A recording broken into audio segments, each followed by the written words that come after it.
सबैजनालाई फेरि पनि अर्को नयाँ भिडियोको साथमा म उपस्थित भइसकेको छु र यदि तपाईहरू हाम्रो युट्युब च्यानलमा नयाँ हुनुहुन्छ भने हाम्रो युट्युब च्यानललाई सब्स्क्राइब गरेर हामीसँग जोडिन सक्नुहुनेछ।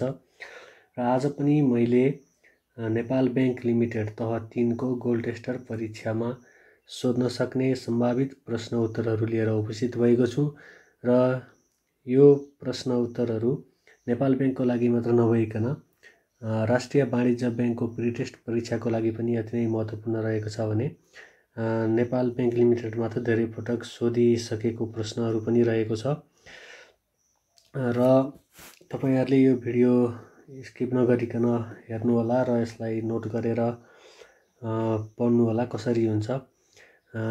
यिनै मध्येबाट प्रश्नहरू आउने हो र अब ढिला नगरिकन आजको भिडियोलाई अगाडि बढाउँ।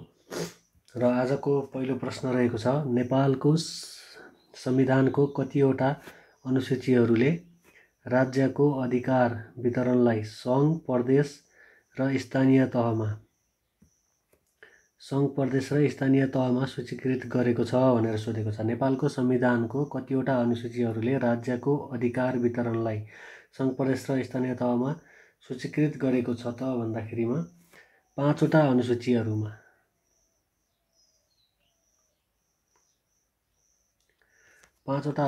चाहिँ राज्यको अधिकार वितरणलाई सङ्घ, प्रदेश र स्थानीय तहमा सूचीकृत गरिएको छ।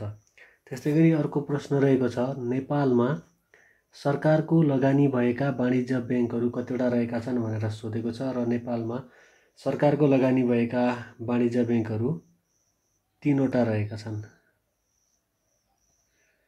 3 वटा बैंकहरूमा चाहिँ सरकारको लगानी रहेको छ। त्यस्तै गरी अर्को प्रश्न रहेको छ, नेपाल राष्ट्र बैंकले जारी गर्ने मौद्रिक नीति कति प्रकारका छन् भनेर सोधेको छ अथवा कतिवटा छन् भनेर सोधेको छ। नेपाल राष्ट्र बैंकले जारी गर्ने मौद्रिक नीति चाहिँ 3 वटा रहेका छन्। 2 वटा रहेका छन्। नेपाल राष्ट्र बैंकले जारी गर्ने मौद्रिक नीति 2 वटा रहेका छन्। 2 प्रकारका, 2 वटा भन्दा पनि अझै 2 प्रकारका भन्नुस्। 2 प्रकारका चाहिँ मौद्रिक नीतिहरू चाहिँ नेपाल राष्ट्र बैंकले जारी गर्ने गर्दछ।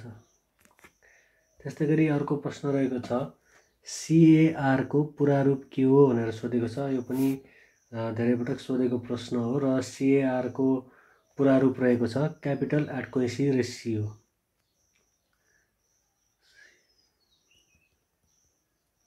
क्यापिटल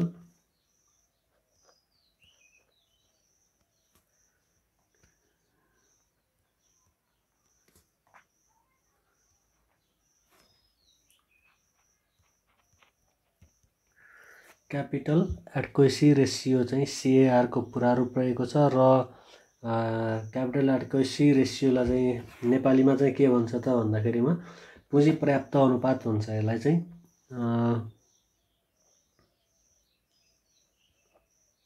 पुँजी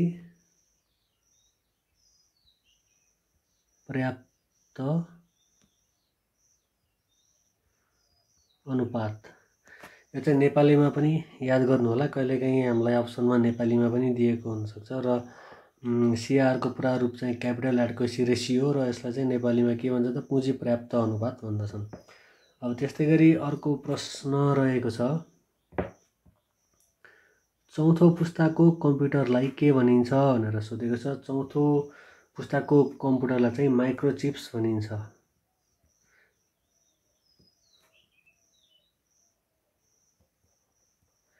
माइक्रोचिप्स भनेर भनिन्छ चौथो पुस्ताको कम्प्युटरलाई चाहिँ। त्यस्तै गरी अर्को प्रश्न रहेको छ, नेपालको सरकारी लेखा परीक्षण जारी कहिलेबाट गरिएको हो र नेपालमा चाहिँ सरकारी लेखा परीक्षण चाहिँ कहिलेबाट गर्न थालिएको, सरकारी लेखा परीक्षणको सुरुवात कहिलेबाट भएको हो भन्दाखेरि चाहिँ विक्रम सम्वत 2048 सालबाट चाहिँ सुरु गरिएको। विक्रम सम्वत 2048 सालमा सुरु भएको हो। नेपालको चाहिँ सरकारी लेखा परीक्षण जारी 2048 सालमा भएको। त्यस्तै गरी अर्को रहेको छ, नेपालमा आवधिक योजनाको सुरुवात कहिलेबाट भएको भनेर सोधेको छ। नेपालमा चाहिँ आवधिक योजनाको सुरुवात चाहिँ विक्रम सम्वत 2013 सालमा भएको हो। विक्रम सम्वत 2013 सालबाट चाहिँ नेपालमा आवधिक योजनाको सुरुवात भएको हो।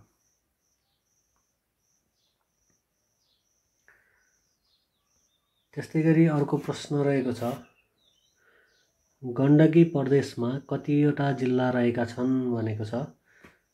गण्डकी प्रदेशमा चाहिँ जम्मा 11वटा जिल्लाहरू रहेका छन्। गण्डकी प्रदेशमा 11वटा जिल्ला रहेका छन्। गण्डकी प्रदेशको स्थायी राजधानी पोखरा भइहाल्यो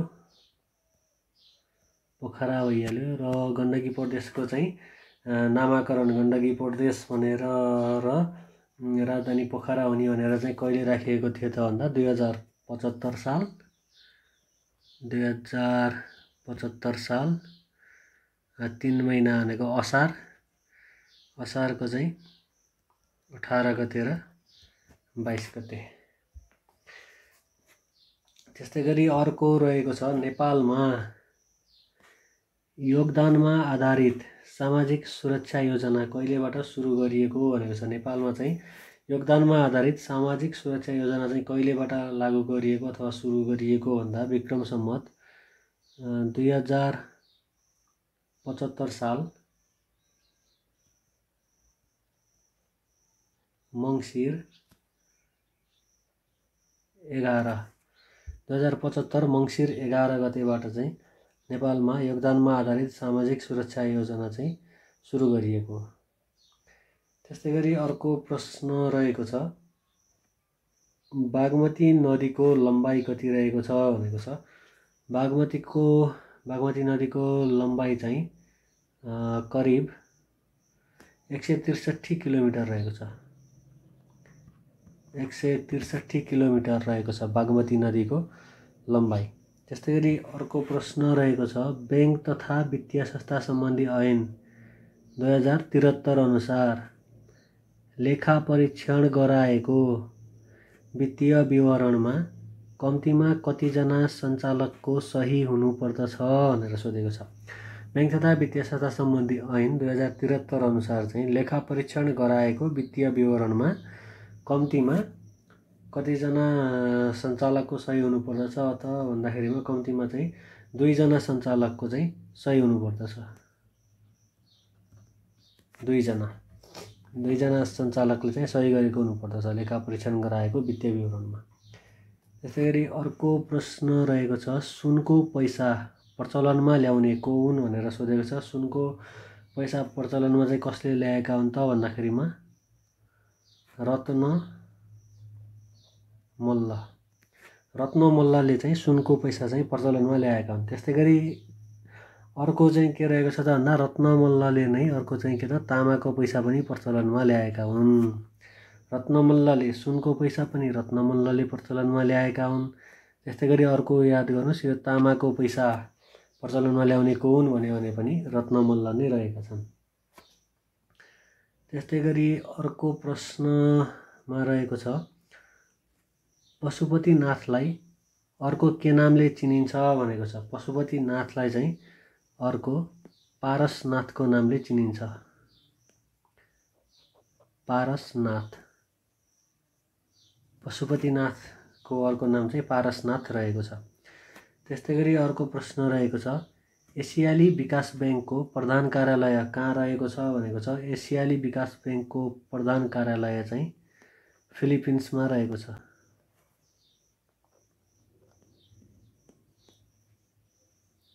फिलिपिन्समा रहेको छ एसियाली विकास ब्याङ्कको प्रधान कार्यालय।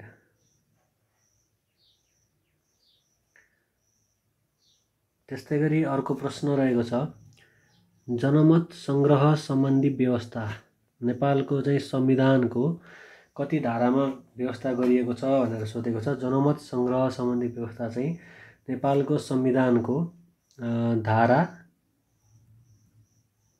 275 मा चाहिँ व्यवस्था गरिएको छ। धारा 275, नेपालको संविधानको धारा 275 मा जनमत सङ्ग्रह सम्बन्धी व्यवस्था गरिएको छ। त्यस्तै गरी अर्को प्रश्न रहेको छ, मझौला उद्योग भन्नाले कस्ता उद्योगलाई चिनिन्छ अथवा कस्ता उद्योगलाई बुझाउँदछ। मझौला उद्योग भनेको कस्तो खालको उद्योग हो भन्दाखेरिमा 10 करोडदेखि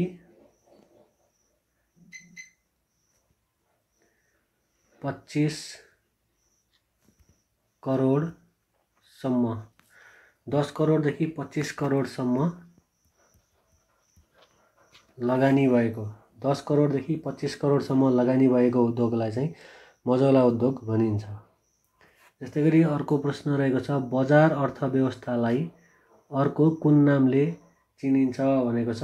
बजार अर्थव्यवस्थालाई चाहिँ अर्को कुन नामले चिनिन्छ त भन्दाखेरिमा पुँजीवादी अर्थव्यवस्था भनेर चिनिन्छ।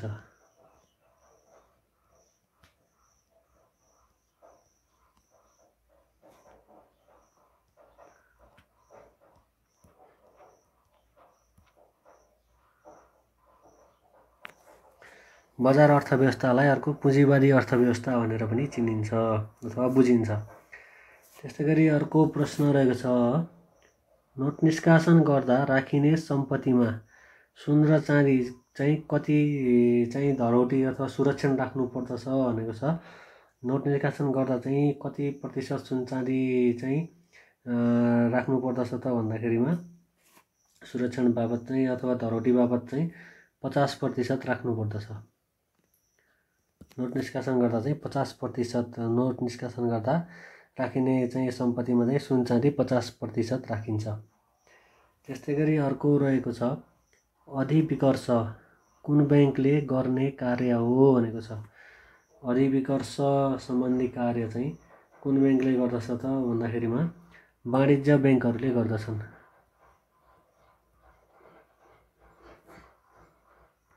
वाणिज्य ब्याङ्कहरूले चाहिँ अधिविकर्ष सम्बन्धी कार्यहरू गर्ने गर्दछन्।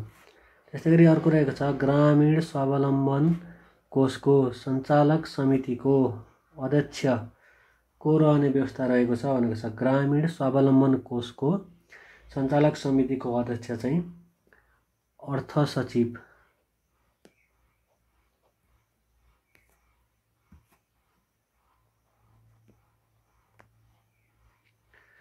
अर्थ सचिव ग्रामीण स्वावलम्बन कोषको सञ्चालक समितिको अध्यक्ष अर्थ सचिव हुने व्यवस्था रहेको छ। त्यस्तै गरी अर्को प्रश्न रहेको छ सबैभन्दा ठुलो अन्तर्राष्ट्रिय स्तरको वित्तीय संस्था कुन हो भनेर सोधेको छ। र सबैभन्दा ठुलो अन्तर्राष्ट्रिय स्तरको वित्तीय संस्था भनेको WB अर्थात् वर्ल्ड ब्याङ्क चाहिँ सबैभन्दा ठुलो अन्तर्राष्ट्रिय स्तरको वित्तीय संस्था रहेको छ।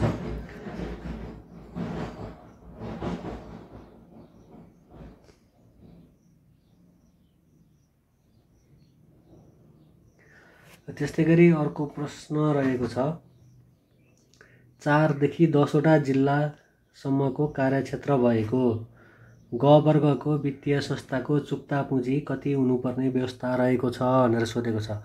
4 देखि 10 वटा जिल्ला कार्यक्षेत्र भएको ग वर्गको वित्तीय संस्थाको चुक्ता पुँजी चाहिँ कति हुने व्यवस्था छ त भन्दा 80 करोड।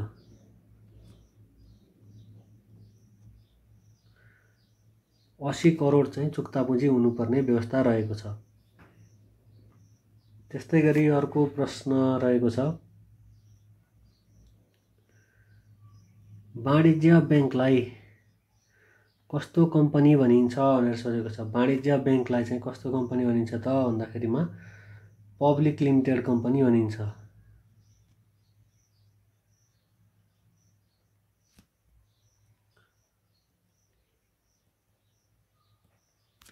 पब्लिक लिमिटेड कम्पनी भनेर भनिन्छ वाणिज्य ब्याङ्कहरूलाई चाहिँ। त्यस्तै गरी अर्को प्रश्न रहेको छ नेपाल औद्योगिक विकास निगम चाहिँ राष्ट्रिय वाणिज्य ब्याङ्कमा कहिले मर्ज भएको हो भनेर सोधेको छ। यो निकै महत्त्वपूर्ण प्रश्न रहेको छ। यो धेरै पटक सोधिसकेको पनि छ। नेपाल औद्योगिक विकास निगम चाहिँ राष्ट्रिय वाणिज्य ब्याङ्कमा कहिले मर्ज भएको हो त भन्दाखेरिमा विक्रम सम्वत 2075 साल वैशाख 20 गते। विक्रम सम्वत 2075 साल वैशाख 20 गते चाहिँ नेपाल औद्योगिक विकास निगम राष्ट्रिय वाणिज्य ब्याङ्कमा मर्ज भएको हो।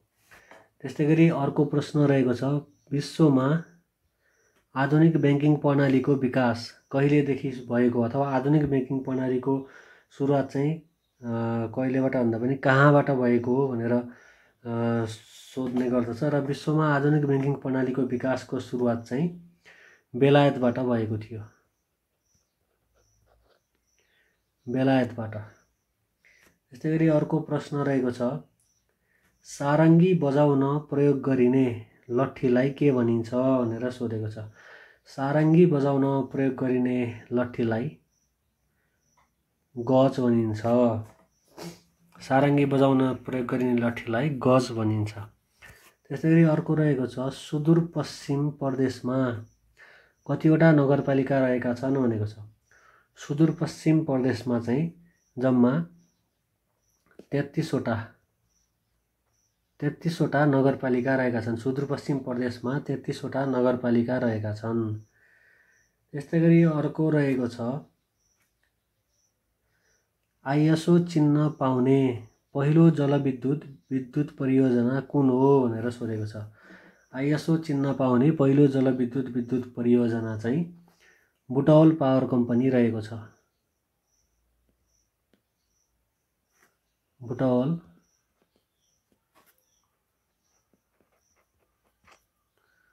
Power company.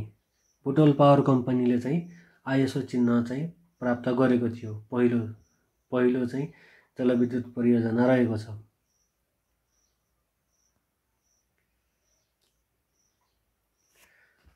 त्यस्तै गरी अर्को प्रश्न रहेको छ,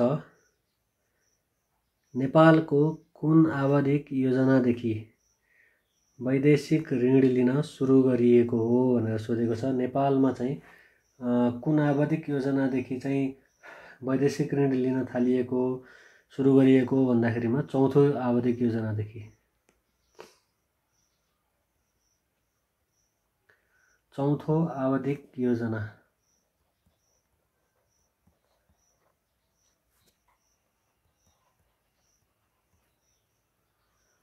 चौथो आवधिक योजनादेखि चाहिँ वैदेशिक ऋण लिन सुरु गरिएको हो।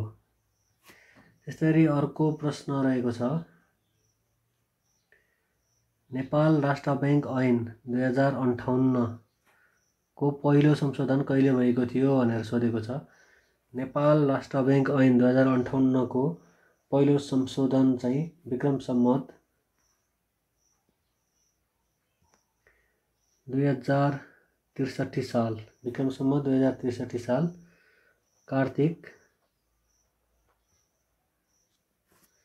23 गते। विक्रम सम्वत 2063 साल कार्तिक 23 गते चाहिँ नेपाल राष्ट्र ब्याङ्कको पहिलो संशोधन भएको थियो। र आजको लागि 30 वटा प्रश्नहरू यति नै रहेको थियो र एकचोटि हामीले सरसर्ती यसलाई रिभिजन गरौँ। र कतिपय कुराहरू त तपाईँलाई यो भिडियो हेर्दै पनि दिमागमा याद भइसक्यो होला र याद नभएका कुराहरूलाई नोट गरेर तपाईँहरूले सम्झिन सक्नुहुनेछ। अब एकचोटि सर 30 वटा प्रश्नहरूलाई हेरौँ। नेपालको संविधानको कतिवटा अनुसूचीहरूले राज्यको अधिकारका वितरणलाई सङ्घ प्रदेश र स्थानीय तहमा सूचीकृत गरेको छ भन्दाखेरिमा 5 वटा अनुसूचीहरूले नेपालमा सरकारको लगानी भएका वाणिज्य ब्याङ्कहरू कतिवटा रहेका छन् भन्दाखेरिमा 3 वटा रहेका छन्। त्यस्तै गरी नेपाल राष्ट्र ब्याङ्कले जारी गर्ने मौद्रिक नीति कति प्रकारका छन् भन्दा 2 प्रकारका मौद्रिक नीतिहरू चाहिँ नेपाल राष्ट्र ब्याङ्कले जारी गर्ने गर्दछ। त्यस्तै गरी CAR को पूर्ण रूप के हो भनेको छ। CAR को पूर्ण रूप क्यापिटल एडक्वेसी रेसियो रहेको छ, जसलाई नेपालीमा पुँजी पर्याप्त अनुपात भनेर भनिन्छ। त्यस्तै गरी अर्को प्रश्न रहेको छ, चौथो पुस्ताको कम्प्युटरलाई के भनिन्छ भनेको छ। चौथो पुस्ताको कम्प्युटरलाई माइक्रोचिप्स भनिन्छ। त्यस्तै गरी अर्को प्रश्न रहेको छ, नेपालको सरकारी लेखा परीक्षण जारी कहिलेबाट भएको हो भन्दाखेरिमा नेपालको सरकारी लेखा परीक्षण जारी चाहिँ विक्रम सम्वत 2048 सालमा भएको थियो। त्यस्तै गरी नेपालमा आवधिक योजनाको सुरुवात कहिलेबाट भएको भनेको छ। यो धेरै पटक सोधेको प्रश्न हो र तपाईँले त इम्पोर्टेन्ट प्रश्नहरूलाई चाहिँ मार्क गरेर पनि पढ्न सक्नुहुन्छ र आवधिक योजनाको सुरुवात चाहिँ नेपालमा विक्रम 2013 सालमा भएको हो। त्यसै गरी गण्डकी प्रदेशमा कतिवटा जिल्ला छन् भन्दाखेरिमा गण्डकी प्रदेशमा 11वटा जिल्ला रहेका छन्। यसको गण्डकी प्रदेशको नाम प्रदेश नम्बर 4 रहेको छ। प्रदेश नम्बर 4 को नाम गण्डकी प्रदेश हो भने यसको स्थायी राजधानी पोखरामा रहेको छ र विक्रम 2075 साल असार 18 गते र 22 गते चाहिँ प्रदेशको नाम र स्थायी राजधानीको चाहिँ नामाकरण गरिएको थियो। र नेपालमा अर्को प्रश्न रहेको छ, नेपालमा योगदानमा आधारित सामाजिक सुरक्षा योजना कहिलेदेखि सुरु भएको भनेको छ। नेपालमा योगदानमा आधारित सामाजिक सुरक्षा योजना चाहिँ विक्रम 2075 मङ्सिर 11 गतेबाट सुरु भएको हो। त्यस्तै गरी बागमती नदीको लम्बाइ कति रहेको छ भन्दा बागमती नदीको लम्बाइ करिब 163 किलोमिटर रहेको छ भने बागमती सरसफाइ अभियान चाहिँ कहिलेबाट सुरु गरिएको थियो त भन्दा 2070 सालमा चाहिँ के त 2070 सालबाट चाहिँ बागमती सरसफाइ योजनाको सुरुवात भएको थियो। त्यस्तै गरी बैंक तथा वित्तीय संस्था सम्बन्धी ऐन 2073 अनुसार लेखा परीक्षण गराएको वित्तीय विवरणमा कम्तीमा कतिजना सञ्चालकको सही हुनुपर्दछ भनेको छ। कम्तीमा 2 जना सञ्चालकको चाहिँ सही हुनुपर्दछ। सुनको पैसा प्रचलनमा ल्याउने राजा रत्नमल्ल रहेका छन्। त्यस्तै गरी तामाको पैसा प्रचलनमा ल्याउने राजा पनि को हुन् त भन्दा रत्नमल्ल नै रहेका छन्। त्यस्तै गरी पशुपतिनाथलाई अर्को के नामले चिनिन्छ भनेको छ। पशुपतिनाथलाई अर्को पारसनाथको नामले चिनिन्छ। एसियाली विकास ब्याङ्कको प्रधान कार्यालय फिलिपिन्समा रहेको छ। जनमत सङ्ग्रह सम्बन्धी व्यवस्था संविधानको धारा 275 मा गरिएको छ। त्यस्तै गरी मझौला उद्योग भन्नाले 10 करोडदेखि 25 करोडसम्म लगानी भएका उद्योगहरूलाई चाहिँ मझौला उद्योग भनिन्छ। बजार अर्थव्यवस्थालाई चाहिँ अर्को पुँजीवादी अर्थव्यवस्था पनि भनिन्छ। त्यसै गरी नोट निष्कासन गर्दा राखिने चाहिँ सम्पत्तिमा चाहिँ सुन चाँदी 50% हुन्छ। त्यसै गरी अधिविकर्ष चाहिँ वाणिज्य ब्याङ्करले गर्ने कार्य हो। त्यस्तै गरी ग्रामीण स्वावलम्बन कोषको सञ्चालक समितिको अध्यक्ष अर्थ सचिव रहने व्यवस्था रहेको छ। त्यस्तै गरी सबैभन्दा ठुलो अन्तर्राष्ट्रिय स्तरको वित्तीय संस्था वर्ल्ड ब्याङ्क रहेको छ। त्यस्तै गरी 4 देखि 10 जिल्ला कार्यक्षेत्र भएको ग वर्गको वित्तीय संस्थाको चुक्ता पुँजी 80 करोड हुने व्यवस्था रहेको छ। वाणिज्य ब्याङ्कलाई पब्लिक लिमिटेड कम्पनी भनिन्छ। नेपाल औद्योगिक विकास निगम चाहिँ राष्ट्रिय वाणिज्य ब्याङ्कमा चाहिँ 2075 साल वैशाख 20 गते मर्ज भएको हो। विश्वमा आधुनिक ब्याङ्किङ प्रणालीको विकास चाहिँ बेलायतबाट भएको हो। सारङ्गी बजाउन प्रयोग गरिने लट्ठीलाई गज भनिन्छ। सुदूरपश्चिम प्रदेशमा जम्मा 33वटा नगरपालिका रहेका छन्। आइएसओ चिन्न पाउने पहिलो जलविद्युत परियोजना बुटोल पावर कम्पनी रहेको छ। नेपालको कुन आवधिक योजनादेखि वैदेशिक ऋण लिन सुरु गरिएको भन्दा चौथो आवधिक योजनादेखि वैदेशिक ऋण लिन सुरु गरिएको नेपाल राष्ट्र ब्याङ्क ऐन 2058 को पहिलो संशोधन विक्रम 2063 कार्तिक 23 गते भएको हो। हस्त साथीहरू, आजको लागि भिडियो यति नै रहेको छ र भोलि फेरि अर्को नयाँ भिडियोको साथमा म उपस्थित हुने नै छु र आगामी दिनहरूमा पनि यस्तै जानकारीमूलक भिडियोहरू छिटोभन्दा छिटो आफू सामु पुगोस् भन्ने चाहनुहुन्छ भने कृपया हाम्रो युट्युब च्यानललाई सब्स्क्राइब गरिदिनु होला र हामीसँग जोडिन सक्नुहुनेछ र छेउमा रहेको बेल आइकन पनि क्लिक गर्नुहोला। हस्त, धन्यवाद।